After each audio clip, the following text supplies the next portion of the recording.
Thanks for coming. I'll start off like we do on Mondays, just with the guys who played well. Uh, Champion awards, and remember, champion awards are just a coach's way of saying that you give championship level effort, which is what we expect. JT played very well, 5 touchdown passes. Five receivers played very well. KJ Hill, Terry McLaurin, Johnny Dixon, Ben Victor, and Austin Mack. So there's a lot of momentum in that room, and we take great pride, whether we are or not, you know, of opinion, but we expect to be the best blocking wide receivers in America, and there's a group right there that go really hard downfield for each other and for other skilled guys with the ball. Antonio Williams graded out a champion, which is good to see him do that. Offense line, you had 3 of them: Jamarco Jones, Billy Price, and Michael Jordan. Tight ends, you had 2, Marcus Ball and Luke Farrell. I think that's his first time. And player of the game was Isaiah Prince. He had his best week of practice and played very well. On defense, Jalen Holmes, Tyquan Lewis, Sam Hubbard. And the defensive line, Jerome Baker as a backer, and Denzel Ward, Damon Arnett, and Jordan Fuller in the back end of our defense. We had co-players of the game on defense, Nick Bosa and Draymond Jones. And special forces, our kickoff team was outstanding. Special teams, punt team was outstanding, and kickoff returns. So we're starting to get a little bit of, still haven't had opportunity in punt returns like we'd expect. We had that penalty, had a decent return, but it's nowhere near where we need to be yet. I just haven't had many opportunities. We call it Thursday Races winner, which is an in-house way of saying just great effort. You know, we have all those GPS things on players so we know how fast they're going, how hard they're going. And that was freshman Pete Werner. The player of the game was Elijah Goins. He was outstanding, 23 production points, and he had 3 tackles inside the 20. Elijah Goins, outstanding effort. And then other special efforts were Paris Campbell, 82-yard kickoff return, Elijah Goins, Malik Harrison, tackle inside the 20, Isaiah Pryor, tackle inside the 20, Jerry Drake, tackle inside the 20, 11-yard line actually, and we punt down to punt on the 8-yard line. So very good execution in kicking. With that said, I'll answer questions for you. Front row middle, Dave. Coach, after you reviewed the film, how do you feel like Dwayne Haskins played? I know he had the pick 6, but overall, how do you feel like he played? Good. He's you know, he's a little bit I don't want to say reckless with the ball, but he's still very aggressive. We don't want to take that away from him, but you play within the confines of plan to win. And he did not on that one play, but you know, it's typical. You want to get those guys in the game early in the season, you know, and let that happen and work through it, coach through it. And Mike Hill's been out the first 4 weeks with the suspension. Is it safe to say he's only going to miss 2 more weeks? I've just been saying 1 week at a time, so he won't play this week. Okay, but there's no like maximum that he could miss, like 6 games. Tell you again next week. Okay. Still to be determined. Far right, play. Do you remember the day or the practice or when somebody said to you, this C.J. Saunders kid can play, that he began to distinguish himself? I don't remember the day. I just remember he's a very good player. He's just not big enough to play. You know, if he gets stronger, and you can't, and I'm not. He's not playing when it counts. And he has the ability to. You know, he's just not.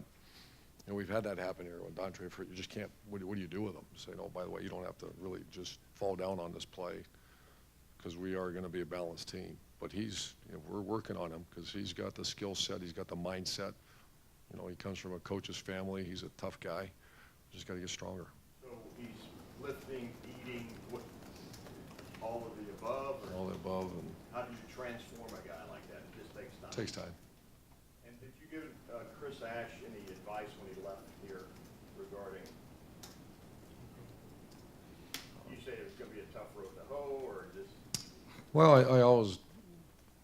I got myself in trouble the other day because I didn't mean it to become public when I said, you know, no disrespect, and, you know, just be very complimentary to the guys before you, go as hard as you can, and, you know, a job like that is a good job because you got a recruiting base, and it is a good job.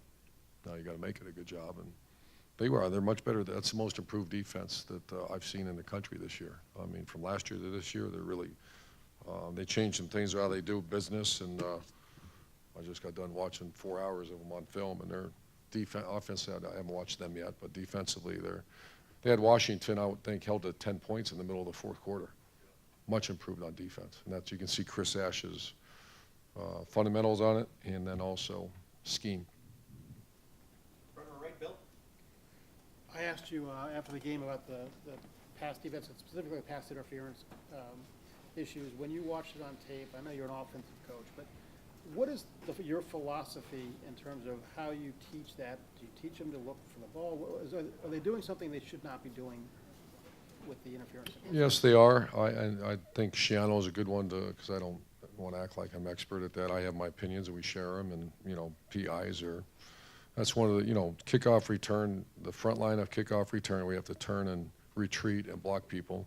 The transition of pass rush from run to sacking a quarterback and bump and run coverage are the three hardest skill sets in my mind and that you teach. How do you react to the, you know, do you take your eyes off, find the ball? Do you, you know, just, so I think that's a great question for Coach Shiano. And we have conversations about it, and when you get a PI, it's not, they didn't do it right. Could you give an injury update on Mike Weber, Chris Worley, BB Weber's Landers? cleared, and he will play. Who is? Weber. Okay.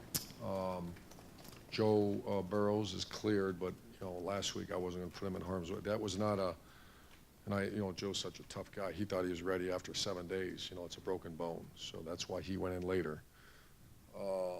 Worley's ready to go. I'm told he's going to be probable, and BB Landers is probable. I will announce that the Malik Barrow hurt his knee, Yeah. that's so he's out. out for the year. ACL. ACL. Yeah, his other knee. So it's just a tough of prayers with him and his face. He's such a good kid.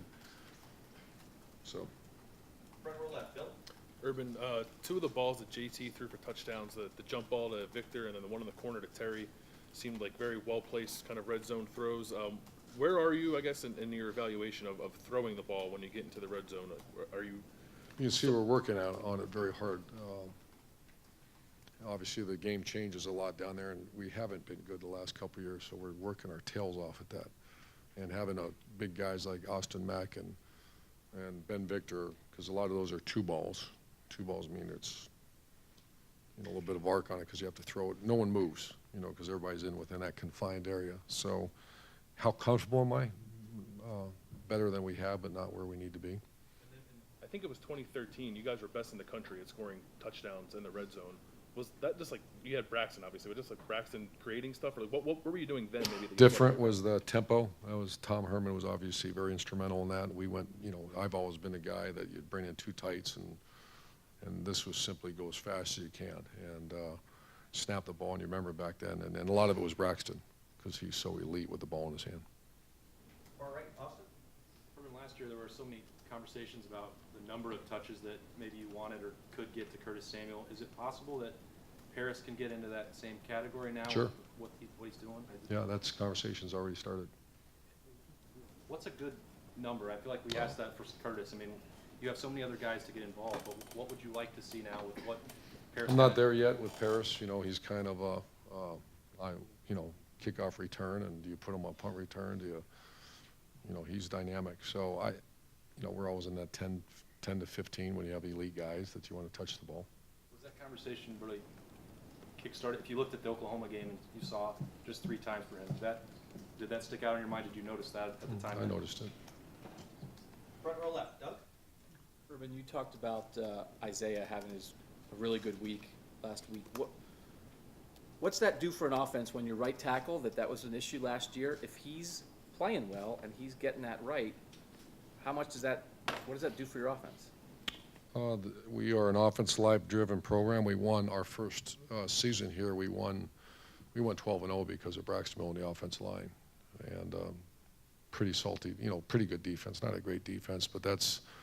I think any coach would stand in front of you and say, if your offensive line becomes the best in the conference, you're probably going to win the conference. And last year we were not, and we did not. So that means that we should be in the hunt if we continue to grow as an offensive line, and Isaiah is a big part of that. What do you think of the direction overall of that group right now? Very good. Very good. And I apologize if this question gets too long. When you come into a season, do you have a very good handle on what your team does well and where your team struggles? Or how often during a season are there things that surprise you that you I thought we'd be good at this and we're not? Or Always. It I does know exactly surprise. your question, and it always. And a lot of it's, maturity and just, especially, I think when in 2000 and after we won it all, 15, you kind of had an idea. The year after, I had no idea. They were all new players. This year, because, once again, our friends leave early for the NFL draft, you're getting, guys in the back end of our defense that you just don't know. And so they have to develop and grow. And I thought we'd be a little further ahead in pass defense. I thought our corner development would be a little bit further ahead, but they are making strides. Other than, obviously, the biggest game we played this year, I thought offensively we made great strides throughout, but other than that game. Far left, Mitch. After watching the film, what did you think of the defensive back play? I mean, were the penalties like worse than you thought, or not as bad as you thought? Well, typical, defensive coach, defensive player, the palms up, that wasn't PI, and some of those were questionable, but I don't really look at much, and other than I see a flag, it was PI. It's no different than the one game we had a couple holdings. I think that was the week before, right, by the receivers. It's those conversations. When I first got here, a lot of those were, well, it wasn't holding. Okay, what was it then? Or it wasn't offensive pass interference. So they were pass interferences. They were wrong. We got to get that fixed and move forward. And it's technique related. It's not effort related. It's certainly not talent related. It's technique related. Second row left, Ari. Urban, you guys, this might be a little bit off the beaten path a little bit, but you guys successfully recruited a very religious player, and he was saying that he was really thankful for the opportunities that you guys have given him, or the outlets that you guys have given him to continue his faith when he gets to college.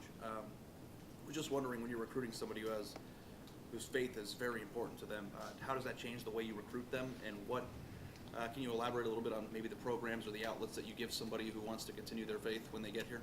That's a very important part of my life, and I'm very proud to share that with our players. Certainly there's no obligation or a mandate for any of that, but we certainly make it user-friendly around here. I don't want to get into too much detail, but it's very, because everybody's so busy. Our players, you look at their schedules, so we just want everything to be user-friendly, whether it be nutrition, whether it be real life Wednesdays, those type of things, and then also your spiritual life. So we have everything available to them. And I'm proud to say we have multi-religious players, denominational people in our program. And the big R word is the key here: respect. Respect, and make it available to them. In the past, you have had a pretty famous player, Tim Tebow, who kind of became known for what he believes in. And I think part of his faith was to share with other people what he believes in, given the opportunity. When you have a player who might feel the same way, or is going to want to come to Ohio State and use the big platform that he has to try to spread the word, as he put it, how do you balance how far they can go with that sort of thing when you have a very diverse locker room? Wondering where you're going with this. You don't know? Well, I do. I don't always share with you guys. I think any time a player is going to throw us, like when Tim Tebow gave that speech after Ole Miss, we lost in 08. And I remember I didn't hear it until I was driving home, and I thought, oh my gosh, here's a young man that's going to put his heart on the floor. And we're in a society, and really it's always been that way. People are going to look at that and try to step on it. I don't agree with that, but that's what people do. And so I just always warn. We have conversations. Obviously, we get very close with our players and say, just understand. And we had Josh Perry come in and speak to our team about just understand what you're doing. And you're certainly entitled to do and say whatever that's why you're not allowed to live in this great country. Just be cautious, aware of what the repercussions are. But I never say no. I mean, first of all, I think that's fantastic. If he can impact a young person the right way, I think it's awesome. Urban, just one quick. That was like a Tim move, but what is Athletes in Action?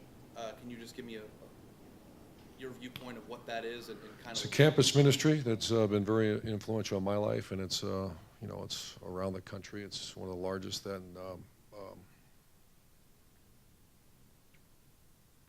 Fellowship of Christian Athletes, or just campus ministries that make themselves available for players or student athletes. Oh, down in Florida, I get very close and very involved. I support them.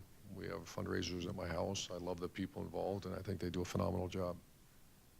Far left, Lori. Coach, ever since that Virginia Tech game, you stressed the importance of being ready for anything.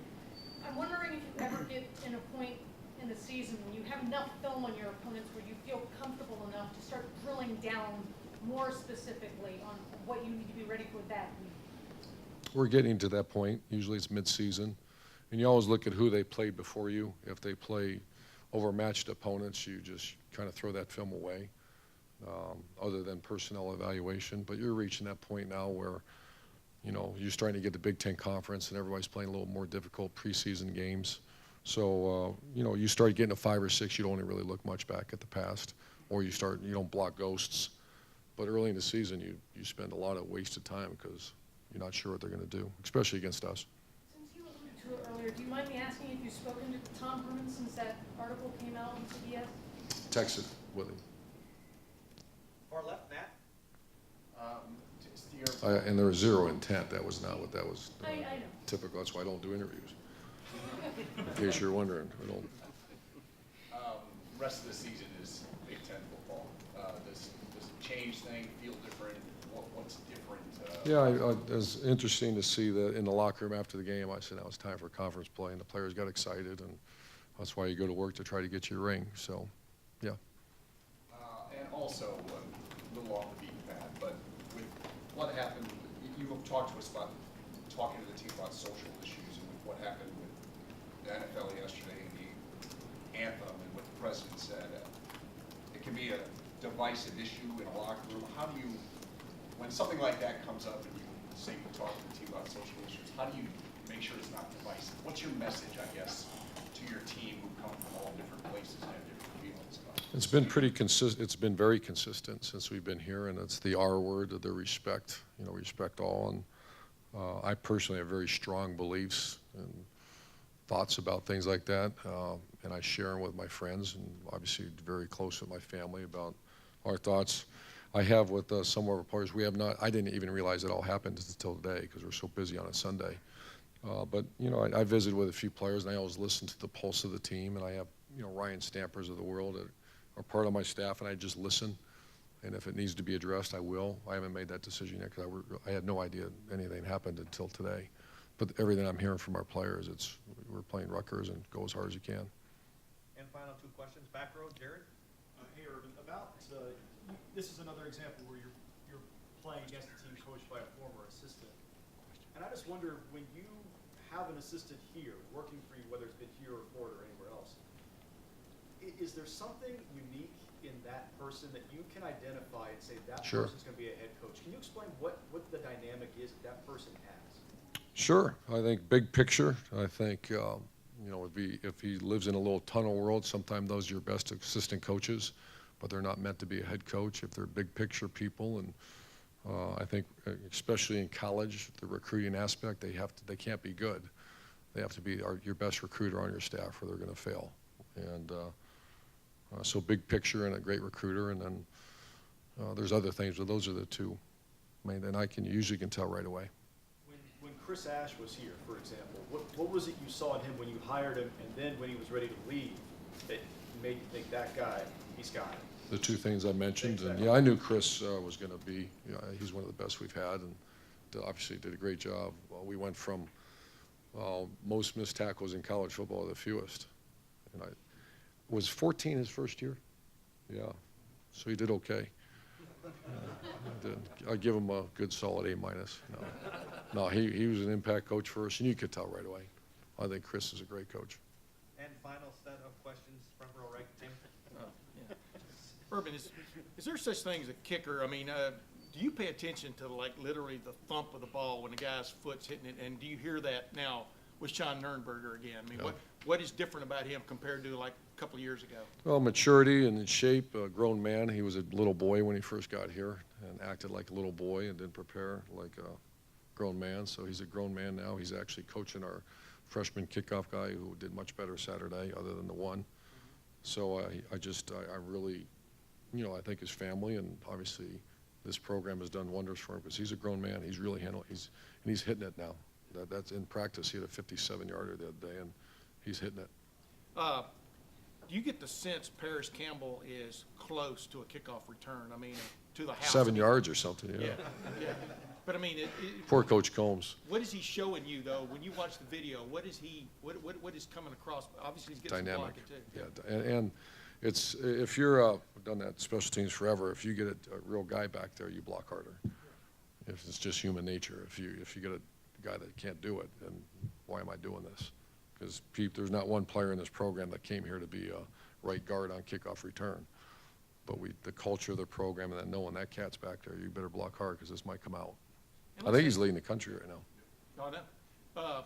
Last thing, C.J. Saunders, I mean, we've been hearing about him getting open, making plays in practice, all this kind of stuff. Is there such a thing as a guy having a knack Sure. for getting open? And number two, can some of your receivers take some learning points, I guess? They from have. him? He's Yeah. very well respected on this team. KJ Hill has that. KJ's a guy that can understand spacing of the defense and, you know, maybe not the fastest guy in the world, but he usually gets open.